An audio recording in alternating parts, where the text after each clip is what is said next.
La pompe, c'est un tiers-lieu qu'on a ouvert le 14 février dernier.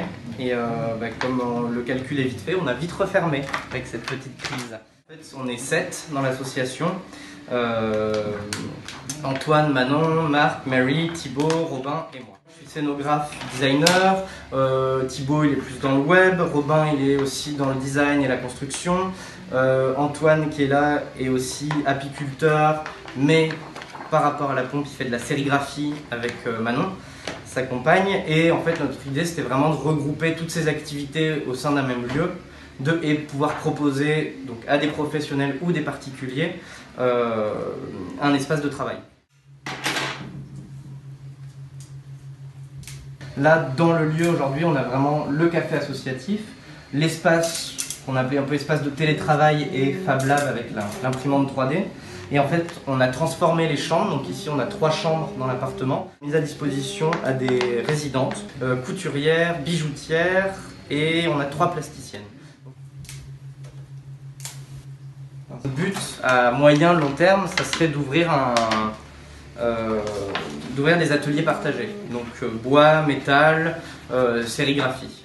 Comme tiers-lieu regroupant un ensemble d'activités assez large et surtout en constante évolution. Évolution qui, entre autres, nous a permis ici de répondre à cette demande pour la crise du Covid de production de masques. Et du coup, grâce à l'imprimante 3D et au savoir d'Antoine, en fait, on a rejoint une initiative nationale et départementale ici en Lozère qui est Maker contre le Covid. Donc, Maker, c'est entre autres les gens qui utilisent les imprimantes 3D, c'est un peu les néo-fabricants de comment est-ce qu'on produit aujourd'hui. Donc là en Lozère, ce réseau il a été principalement mis en place par Alban qui est à l'Antirouille à Mende. On est bientôt à 1300 visières de produites rien que sur les départements. Et pour le moment à destination des infirmiers, des commerçants, des gens qui travaillent encore ou qui sont en contact avec de la population. On fabrique des serre-têtes qui servent ensuite à mettre une feuille plastique. On fixe une feuille plastique pour obtenir une visière de protection. Ces visières de protection, en fait, elles sont utilisées pour se protéger en plus d'un masque FFP2 ou P3.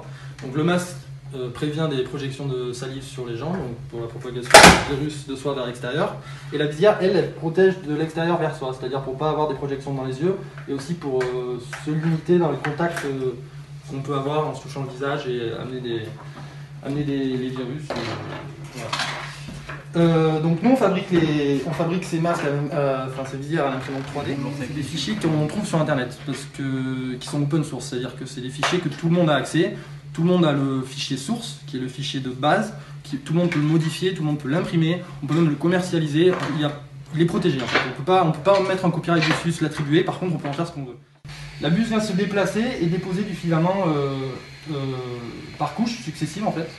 Donc ça rajoute du plastique, hop ça monte, ça rajoute du plastique, ça monte, ça rajoute du plastique et ainsi de suite. Suite à cette crise, un point positif, ça va être vraiment cette démocratisation de l'impression 3D. Et beaucoup de particuliers se sont mis à acheter ces imprimantes, commencer à se former sur le tas en imprimant ça. Et maintenant, nous, il n'y a rien qu'ici, du coup, il y a 2 personnes qui ont des imprimantes chez eux et qui nous ramènent régulièrement 30, 40, 50 visières. Parce qu'en fait, tout ça, là, je les ai pas... L'imprimante 3D, ça permet de produire du kilo plastique, donc, mais de manière locale. On imprime en PLA, donc, qui est fait à base d'amidon de maïs, donc déjà on n'a pas de pétrole dedans. Et comme toujours, c'est où est-ce qu'on se fournit en plastique, d'où vient le plastique.